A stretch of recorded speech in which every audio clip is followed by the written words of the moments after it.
Mindy, why don't you tell us your name, where you were born, and then tell us about your family. My name is Mindemoye.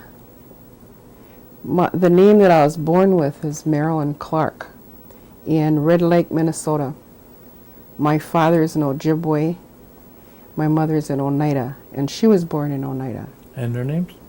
Mary Cornelius Clark is my mother's name. My father's name is Peter Clark. And they're both passed on now. But my mother worked for the civil service in her younger days before she was married, and she traveled around the country, and she was assigned to Red Lake, and that's where she met my father. So they settled there for a while. And then it was the outbreak of the Second World War. They left their reservation in Minnesota and they came to the city because that's where the work was. And that's where the defense plants and all that, you know. They came to Milwaukee? They came to St. Paul in Minnesota. And that's where I grew up then. They just stayed there. And my parents parted when I was in high school. What about, was there any brothers and sisters? No brothers and sisters. I had a sister, but she was passed before I was born. Okay, tell me what you remember about the names of your grandparents. My mother's grandparents, my mother's parents were Tom Cornelius, and they used to call him Gray, Tom Gray, or Gray Cornelius. And his wife's name was Sarah. I think she was a John. And then her mother was Jane Swamp. And then her mother was Teresa Webster. We did a research a while back. We accounted for 7 generations. We did. Yeah. So that's where I got, and that was partly with the help of the Mormons too. The Mormons helped us. They were interviewing my mother because she was so old, and they were looking for information for themselves. But then I asked them to, in turn, help us to find our generations too. So they were a help to us in that way. Okay, so you were born in Minnesota. Yeah. And that's on what reservation again? Red Lake Red Lake Ojibwe Reservation. Okay. And your mother, where was she born? She was born in Oneida, and she lived there until she was 10 years old, and then they took her away to school at Carlisle. Okay, and was she born at the homestead of your grandparents? Yes. And where was that homestead at? Do you remember? That building is still standing where my grandfather was born. It's on Freedom Road, and it's about halfway between Fish Creek and the church. By the Methodist church? No, the Episcopal church. It's halfway in between there. I don't know what. There's no land. There's big blue silos across the road from it, and there's non-Indians that own the property now, and they have Robinson's place? I don't know what their name is, okay. But there's a little old shack in there, and that building was built for my great-grandmother before my grandfather was born, and he would be 143 years old now, I think, because he was 84 when he died, and he died 6 months after I was born, and I'm 62, so it's about 100, however much that is. Whatever it comes to. Whatever it comes to. And you know, his father built that for his mother, that house. And it's kind of falling down now, but it's still standing. Did your mother ever tell you what type of work that your grandparents did? Your grandfather? Yeah, my grandfather was a horse trader, and he used to deal with a lot of the local non-Oneidas, people from De Pere and Green Bay, and he learned to speak only enough English to do that, to deal with those people.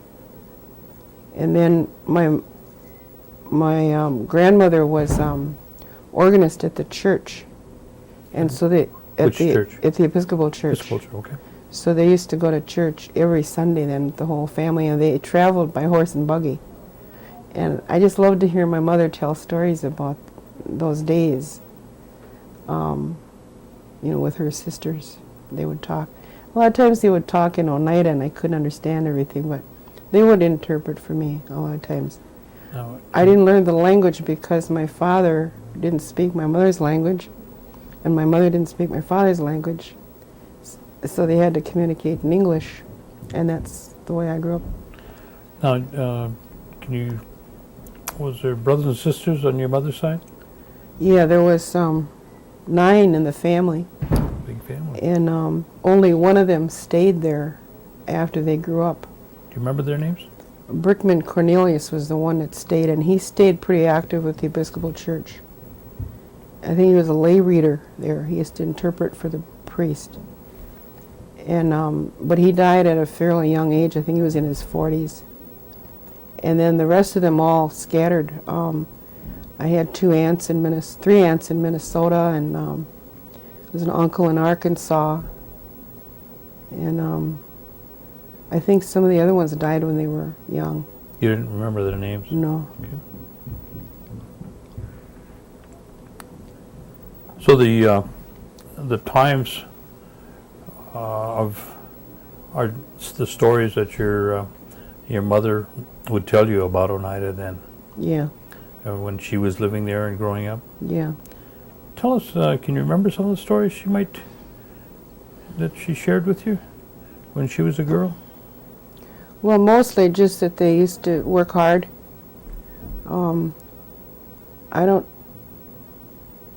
I think they had maybe 1 or 2 cows that they used for milk, and they had a lot of chickens. And it was mostly for themselves that they farmed. And her mother and her sisters all helped can and make flour and preserve things for their use over the winter. And they had an apple orchard, I remember. It was a real simple lifestyle that they lived. But that horse trading was what brought in the money that my grandfather did.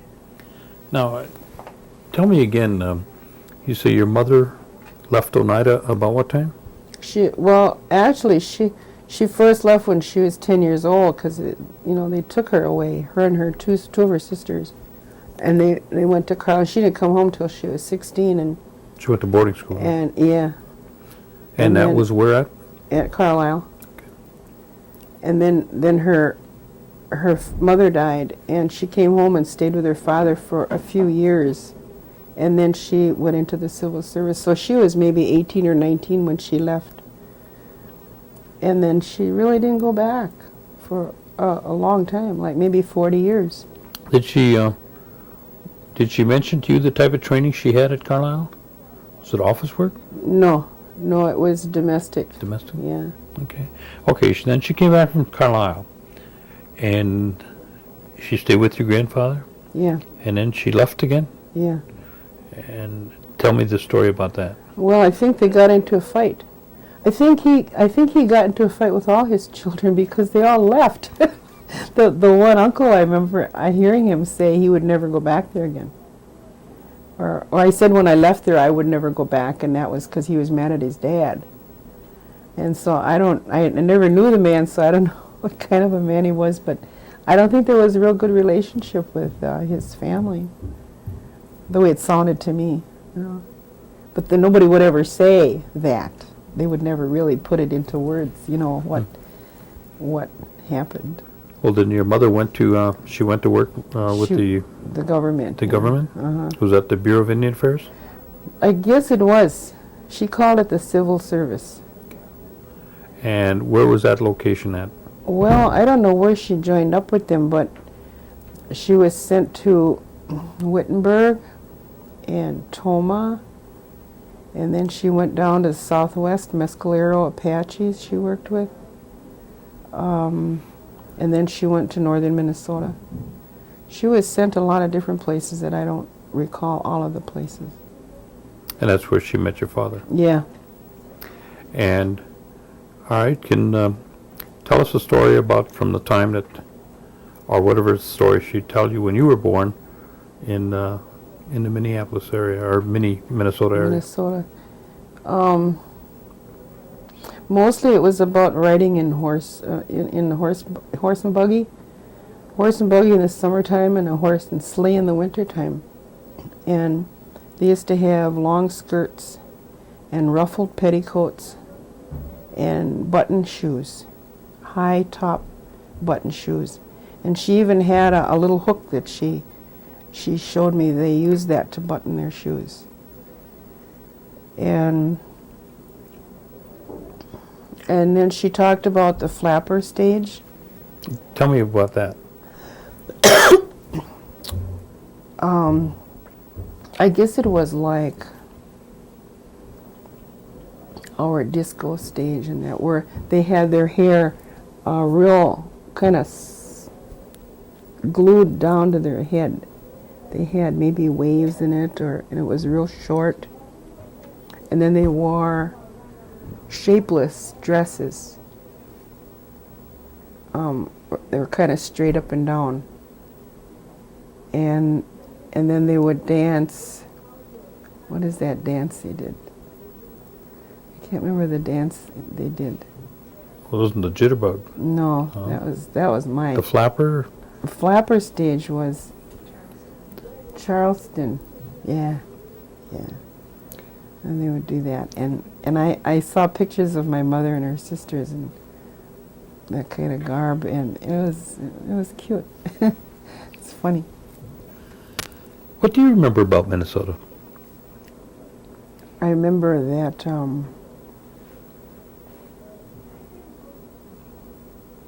when we lived on the reservation, it was slow-paced, and it was nice, and we used to go berry picking, and we'd visit with, there was a couple of Oneida women up there, too, that my mother liked to go visit because they could talk the language to That's each other. at Red Lake now. Yeah. Hmm?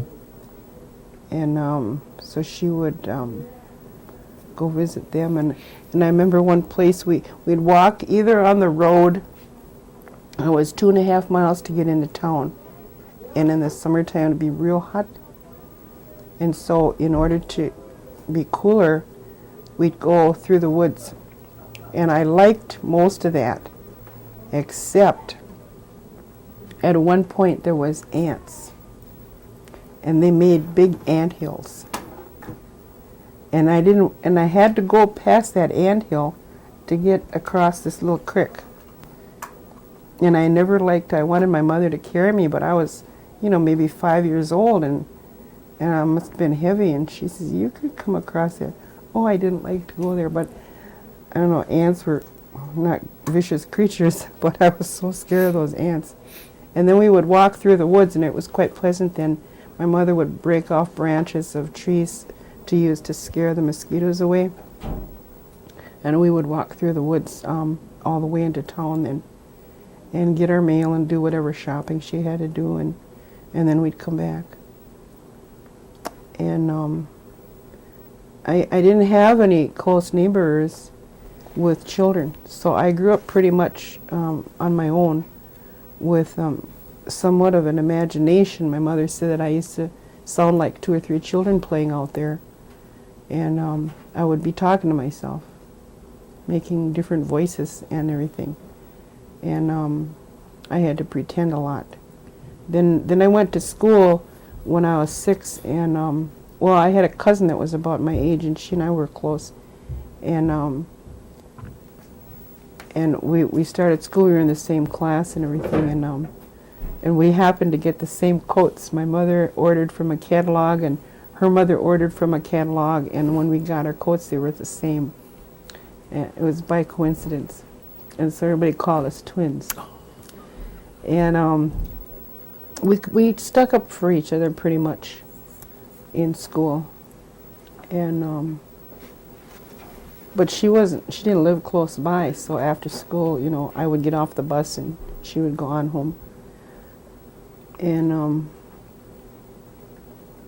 I didn't have, I don't, we had dogs and cats and chickens, and my mother had a big garden, and she raised raspberries and strawberries and crab apples and corn and all kinds of vegetables, and we would harvest potatoes in the fall of the year. And we didn't have a foundation on our house. My father would dig a hole in the side of the house, and they'd roll those potatoes right down the root cellar, and then he'd put dirt back there again, and we had potatoes and squash, and we had everything that we needed, and we lived quite well. I guess we were rich when I think back about it, because we never were hungry or anything.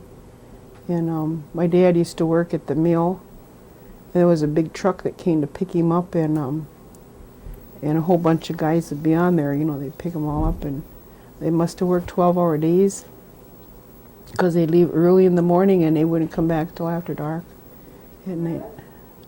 And then I left there when we left there when I was 7 years old, and that was just the fall of 1941. And that December is when the war broke out, the Second World War. And then when we you were left real there, poor. where did you go?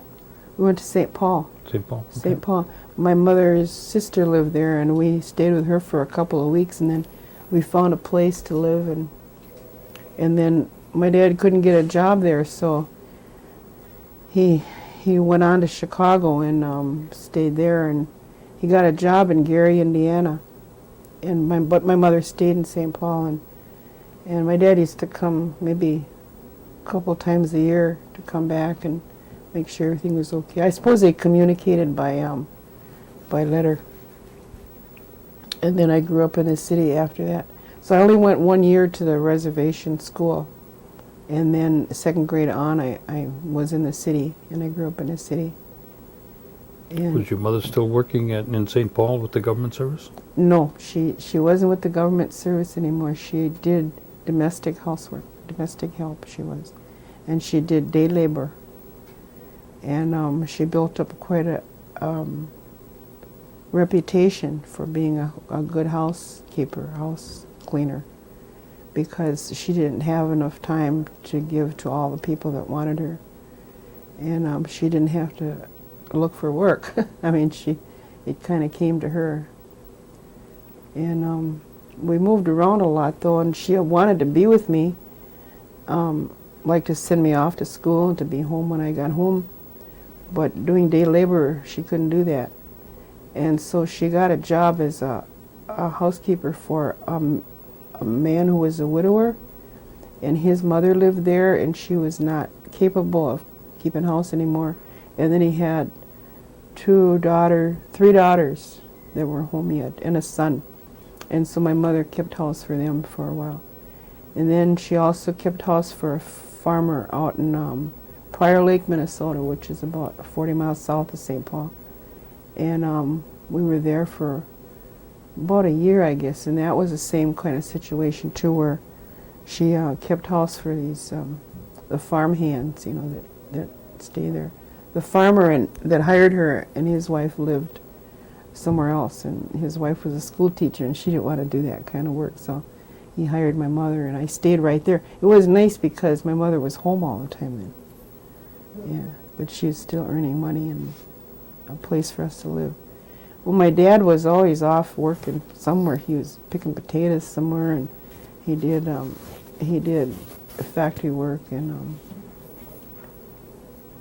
unskilled labor. He was. And my mother always was telling me that I should get an education so that I didn't have to scrub people's floors for my living. And so I went to high school, and I finished high school, and she was so proud. I come across a picture recently where she's standing next to me. You know, she just was. You could just tell how proud she was. You know, I'm an only child, first of all, and then I graduated high school. You know, Well, then I went on to nurses training, and I took up practical nursing, and then I worked for about a year, and then I got married. Now, this was all in Minnesota? This was all in St. Paul, Minnesota. Okay. When I was 14 years old, though, my mother, there was a homecoming in Oneida, and they had people coming from Akwesasne, I believe, Roosevelt Town, and it was a big celebration, and she wanted to go to that. And so that was the first time that I ever went out to Oneida. When you were 14? When I was 14, yeah. And I used to hear about corn soup, Ganestoha, and that's mostly it. Anyway, my mother just, she was so hungry for that, she's looking forward to that. And when we got off the train, my cousins were there to meet us, and my little cousin was about maybe 9, and she was all excited too. She said, "I'm so glad you're here," she said, "because we're going to have Ganestoha tonight." Not for any other reason, but just because they're going to have that cornbread. And when I saw it, I was kind of scared of it because it didn't have any color to it. It was real bland looking, and I guess I wasn't real crazy about it when I first tasted it, but I liked it not too long. A couple of helpings and I liked it. And I spent a whole summer out there, I think, that year or maybe the next year. And I got to know a few people that way, my age. And I got to know the countryside a little bit. And I got to know some of the same stories that my mother had told about the church and how it seemed like their whole lifestyle was centered around that Episcopal church. They had a parish hall there, and they used to have dances there and dinners, and all kinds of social activities went on in the parish hall. And it was like that yet when I was 14 when I went there, where they had a lot of youth activities and stuff going on there. But they had taverns there too then. I remember that. We used to go out for fish fries, and we'd always go to a tavern somewhere. Okay, let's go back to your 14 town. Then we went back to St. Paul. And you continued on. You finished school, and then you went to nursing school, you said? Mm-hmm. And then tell us after that now. And I got married. Well, I worked in nursing for about a year, and then I met an Ojibwe man, and that's mostly what they have up there in Minnesota. And I married him, and it didn't last long, about 3 years. But we had a child together. And what's your child's name? Geraldine. Geraldine? Yeah. And he was mean. So I ran away from him, and I ran from Minnesota, and I came to Milwaukee. You mean your husband was mean? My husband was okay. mean, yeah. Okay. Oh, and then you left there, and you came to Milwaukee? Yeah. With your child? Yeah. And then I've been here ever since, practically. About what time was that? 1958. That you came to Milwaukee? Yeah. Okay. Once you got here, what did you do? I stayed with my Oneida cousin.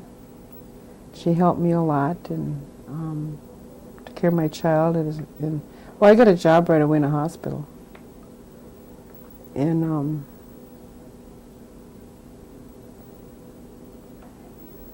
I just worked. After a while, it was kind of difficult to get someone for childcare because I had to work weekends, and the people I knew didn't want to babysit for me on weekends. And so I had a difficult time staying employed. I tried to trick the hospital by working part-time at 2 different hospitals, and I worked Monday, Tuesday, Wednesday at one, and Thursday and Friday at another. And that didn't last long, but my childcare was better then. And And then my mother came here from St. Paul. She retired, and she came here, and she babysat for me all the time. And then I met a second man, and I got married to him, and we had a child together. Then I stayed home all the time. He was a good provider. And What's your second child's name? my second child's name is Rayanne. Rayanne. Rianne. Yeah. And that's the only two I had. Then you stayed home and raised your children? Yeah. And were you involved in any, this was in Milwaukee here now, Mm-hmm. were you involved in any kind of tribal activities? Oh yeah. When you were- Yeah, there was an organization. It was the only organization, as I understand, at that time called Consolidated Tribes of American Indians. And my cousin was very active with that at the time. What did that constitute, and what was their objective in terms of, the... It was the it was organization? a fraternal organization, just more for social activity, and I don't know that they did anything real cultural or real traditional, because they didn't even have powwows then. They had dances, but they were regulars, ballroom dancing. And they sold beer, and they had fish fries, and they had dinners and fundraisers all the time, because there was no government money or agency money then. And so they had to be fundraising all the time to pay their rent, and they sent out a monthly newsletter, and that cost money. That was postage and paper, and they used to have old time stencils, and I did the typing on a manual typewriter. And you took the ribbon out of there, and you typed on this stencil, and it would cut holes in that stencil. And then you take that off, and you put it on another machine. I think it's called a spirit fluid duplicator. And you put it on that machine, and it's like a printing press. It would go around, and papers would go through there, and it would print. The ink would come through those stencils onto the... My goodness. And then there was another kind of typing stuff too, where it was a double sheet. This one here had ink on it. This one was blank, and you type on there, and it would come out there backwards. And you use this blank, and you put that in a machine, and then that would print, but it would only print maybe 100 copies, or then you'd have to type another one if you had more to make, because it would be real pale. And anyway, they put out a newsletter once a month about activities, and they had a list of people's birthdays in there and who got married, and there was not any political activity going on. And there wasn't really much contact with Oneida here in Wisconsin. Anyway, the organization was primarily for Native people, and they were, it was open to anybody who was enrolled tribal member somewhere. It didn't matter. But it was mostly Oneidas that Do you were remember in the there. leadership at the time? The leadership was Morris Wheelock, and Coleman Swamp was the chair at one time. Gordon Cornelius, Lorraine Cornelius, Lois Paulus,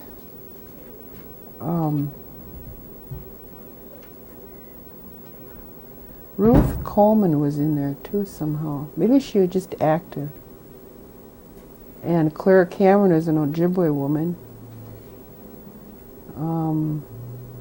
Smith, Nathan Smith was in there, and his wife. She's a Stockbridge woman. And Ed LaPlante, he was an Ojibwe man. There was a few other tribal people in there, but it was mostly Oneidas. I think Alpheus Smith was the one that started that in the first place. I think that was Nathan's uncle or something, some relative.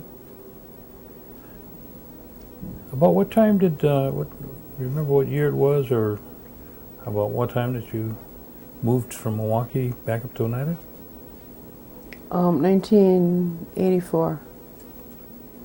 And what prompted that, or did 1984. you... tell me a story about why you went there. Well, I was kind of wanted to live out there, but I didn't know that there was any work out there. And then it kind of got to be, well, my mother had moved back out there too. I think she was probably 80-some, 81, 2, or something like that, when she moved back out there. And she had a house. She had a little house out in sight too. And there was a woods behind her house. She called that her woods. And she had berries out there. And then she had a little garden in the back of her house. And I used to go visit her, and I liked visiting her and being around. A lot of the people that I had known here in Milwaukee had moved back there. And so, they were my friends, and I visited with them then. And then my daughter moved out there. I think she was 19 or 20, 19 maybe. And so I was just kind of going out there a lot. But I didn't have a degree. Now that was back in 76, I think, or 77, when my mother moved out there, and my daughter moved out there about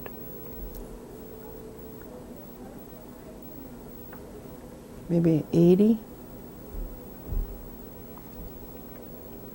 And then I went back to school here, and I got a degree. Then I could get a job. I could get a job in Oneida. And so 84, I moved out there. But I didn't get a job in Oneida. I worked in Green Bay. And that whole first year I was back there, I didn't, I lived in Oneida, but I worked in Green Bay. Where did you work in Green Bay? It was called the Positive Indian Development Center. And it was a federally funded program. And I'm not sure if it was a no, I don't think it was a tri-state program then. Just the one state. But I went all over the state. And I think it was domestic abuse. I think that was the issue that we dealt with. And I lived out to Oneida in a cute little house. It was just the cutest little house, and it was right by a railroad track. And I had that house all to myself. It was really nice. And I was there for about 2.5 years, and then my landlord wanted to sell the house, and I wanted to buy it. But I hadn't been, no, I wasn't there that long, maybe 1.5 years. I hadn't been employed long enough to have a credit rating. And so, and he was real kind. He kept saying, well, are you going to be able to do it, And I think he gave me like 3 or 4 months, and I just couldn't come up with any money. So he said, well, I got a buyer for the house, and he wants to move in. So I had to move out then. And I remember I was supposed to be out of there one day, and this was like the next day or 2 after that. And I was still in that house, and all I had was a table and a chair. And I was sitting there, and my landlord came over, and he said, well, how are you doing? And I said, I don't want to leave. I really did like that little house. It was the funniest little house, though. And it was real cold in the wintertime. But it was a nice little house. So then I kind of bounced around Oneida after that. And I had to live with people because there's no housing for single people out there. And I always lived with my daughter for a while, and then my other daughter was living out there then, and I lived with this one and that one. I moved around about maybe 6 times in the next year. And then what did I do? I don't remember what I did after that.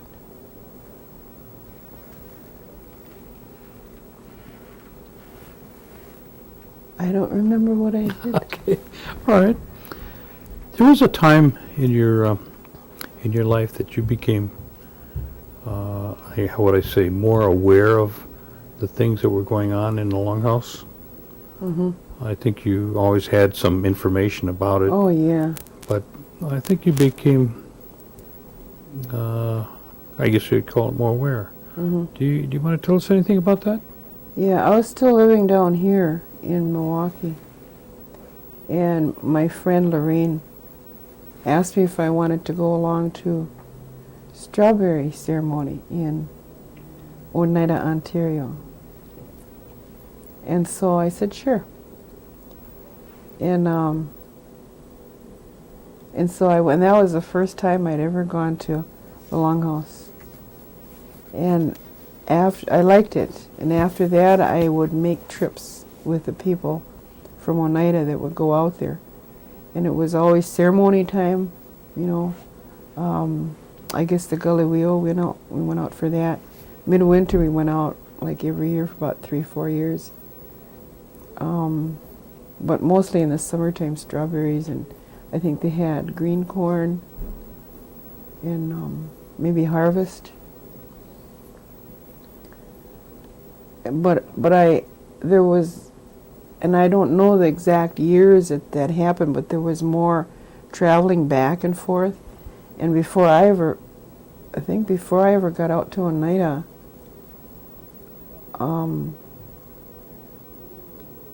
the Longhouse came there. I mean, they built a building, and then they had a chief sent over, and I guess he was sent to teach originally, but then he fell in love with one of the local women, so he kind of wanted to stay. And so anyway, we have him there now. That young man is, he was real young when I first knew him. He was 17, and he was just silly, you know, a teenager. I had gone to Mohawk country up by Akwesasne, and I was the cook there, and I used to have to go to bed real early because I had to get up early, and I had to make a fire, and it was a wood stove, so I had to go to bed early, like 8 o'clock at night, you know. And this young man, Bobby Brown, used to start singing, because that was after supper and everybody's kind of settling in, you know, and he'd get his water drum off the fireplace and he'd sit down and he'd start singing. And I'd go upstairs to my room and he would sing me to sleep every night. It was really nice. I always remember that. He's got a good voice. The Longhouse you attended, was that in Oneida, Canada? Yeah, it was in Oneida, Canada. Did you have the opportunity to attend any other ceremonies at any of the other Longhouses? Oh yeah, I went to Akwesasne for ceremonies, not just for any time, but there was ceremonies that I went there for. I think they were having a seed ceremony one time when I went, but that was like about 30-40 miles from where I lived, so it wasn't, and it was winter time, so it was kind of hard traveling those roads. But I was there until May, and then I did have a chance to go up there for a seed ceremony. And then I've been to one at Six Nations, the Longhouse, and then I think that's all. Then the one in Oneida, Ontario, I've been a lot of times. At the present time, do you attend the ceremonies and Not very much. you don't get the chance no more, huh? Yeah, it's pretty busy here. I try to switch off my Christmas holiday for one day in midwinter, and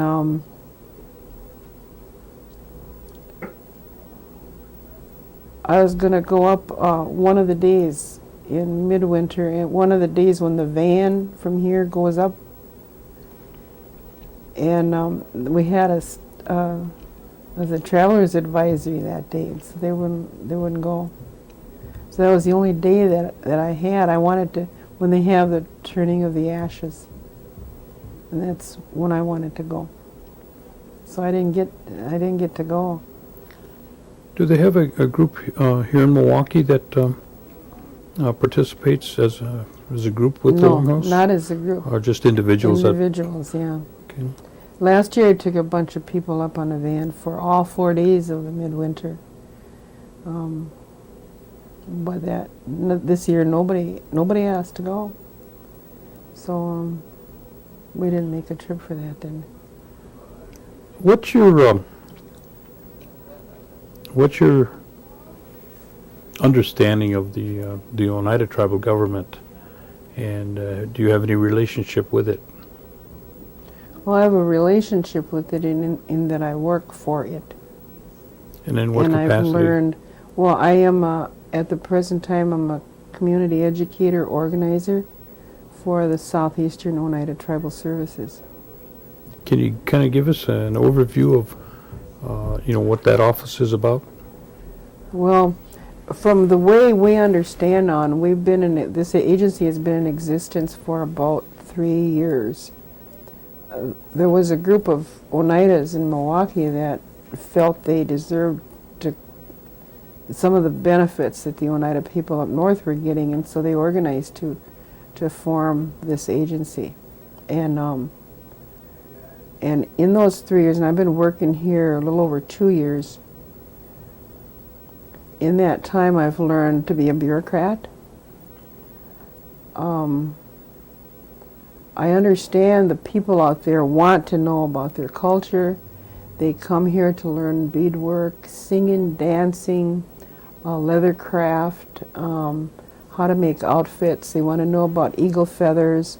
They want to know the protocol about the longhouse, even though longhouse things is difficult for them to get to because they work 40 hours a week, and to get up there during the week is pretty hard for them.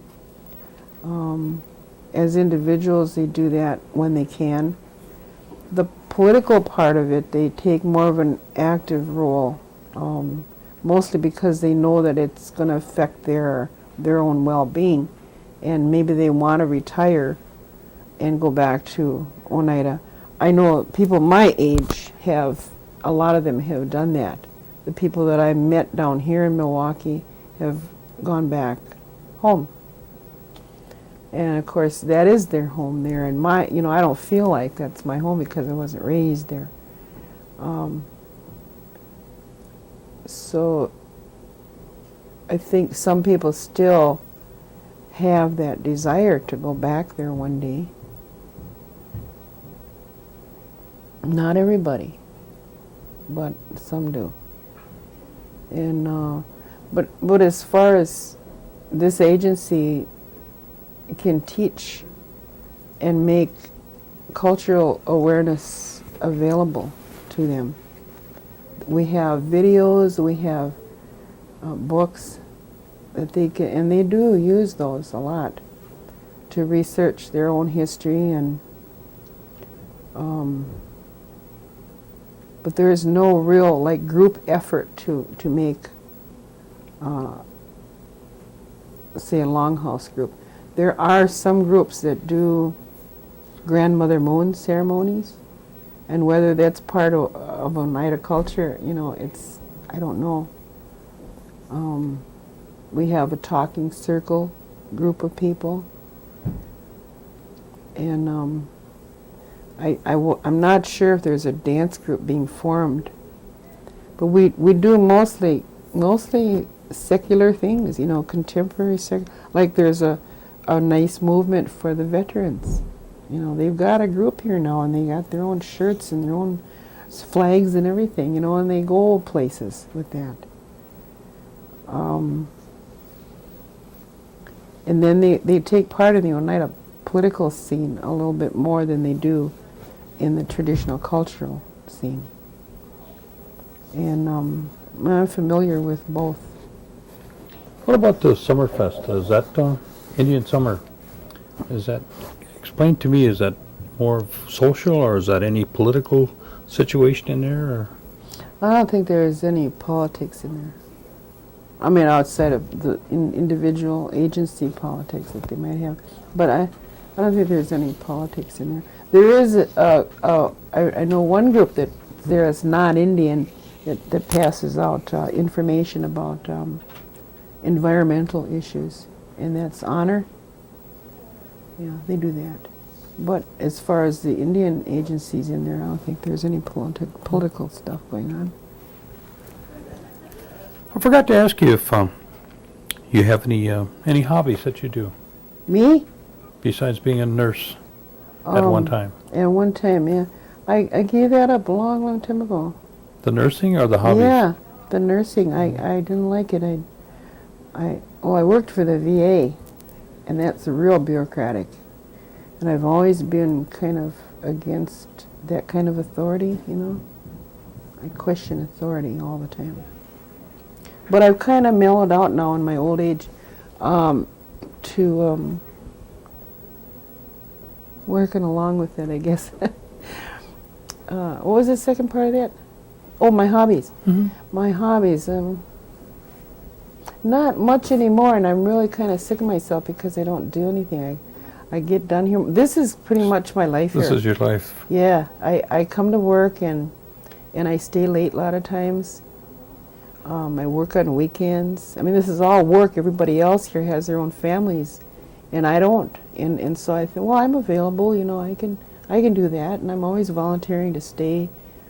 And I think my boss is real concerned about how much time I put in here, and he says, you better take a vacation or something, you know. And so I did a couple of weeks ago. I went down to Louisiana before the Packers. Oh, my stars. Went down there. I was out of there before they came. But I don't know. I used to do beadwork. I used to do powwow dancing. I used to do dressmaking for like traditional stuff, you know. It takes me a long time to make a skirt for, you know, with the beadwork on it, because I just do it when I feel like it. And I make yarn sashes, and I can do loom work at applique and beadwork. That was taught to me by an Menominee woman years ago. Well, my own family did that too. My Ojibwe family taught me to do that. And I can tan a hide. But where are you going to do that around here? You know, it's pretty hard in the city to do anything. Sweat lodges, there is a place we use up. It's called the United Center. It's on the south side. And then there's one up by the community school, too, on the north side. And they do sweat lodges there. And that's about it. What kind of advice would you give to the youth of today if you had the opportunity? Learn about their own spirituality. And this would have to do with any religion that they chose. And then again, it might not even have to do with religion. Religion is a tool that we use to get to that place of spirituality where we know ourselves inside, we know what our Creator has put us here for, we can communicate with our Creator. We have a better communion with our Creator if we do those spiritual things. And I heard one of the Packer players the other day say how he meditates and he does visual imagery. As Desmond Howard. He says he does visual imagery before a ball game, and he can see himself being successful in a play. And when he ran those 99 yards the other day, I was thinking, did he visualize that? Prayed pretty hard, huh? Yeah. And I guess that's what I would like to see. I think we're so far away from our Creator and our spirituality that that's why we have to drink at an early age and get into dope and get into cars and clothes and money and all those all those artificial things to make us feel good. And we've not taken time to get to feel good just being alive. Okay. We need to get those old rituals back again, to like the rites of passage, you know. Now they've got artificial rituals like drinking a, big bottle of booze or something before they get to be a man, or having sex, or robbing some old people maybe. It's their rite of passage now, and it's not positive. So. Okay. Is there anything I might have forgotten? Ronald is here. Okay, all right.